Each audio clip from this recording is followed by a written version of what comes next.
আজ রোববারের মেনুতে কি আছে বলে দাও।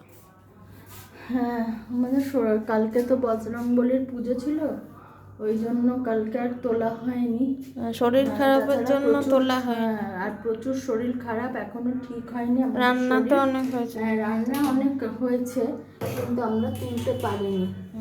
আজকে এখানে রয়েছে ভাত অল্প, আর রয়েছে মালপোয়া, আর হচ্ছে এখানে রয়েছে লুচি, ময়দা দিয়ে করেছি, আর এখানে হচ্ছে আমের টক, এখানে রয়েছে সব রকম ভাজা, মিষ্টি আলু ভাজা, পটল ভাজা, কুমড়ো ভাজা, বেগুন ভাজা, আর এখানে রয়েছে হচ্ছে ঢেঁড়স ভাজা, আর ফুলকপি আলু দিয়ে কষা কষা তরকারি, টক ডাল, আর এটা হচ্ছে বাইরে থেকে কেনা হয়েছে ডিম এগ কারি, আর হচ্ছে মিষ্টি এখানে রয়েছে।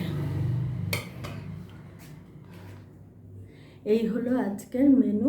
যদি ভালো লেগে থাকে তাহলে অবশ্যই লাইক, শেয়ার আর কমেন্ট করো, আর অবশ্যই চ্যানেলটাকে সাবস্ক্রাইব করো, একটু উৎসাহ দিও যাতে আমি এগোতে পারি।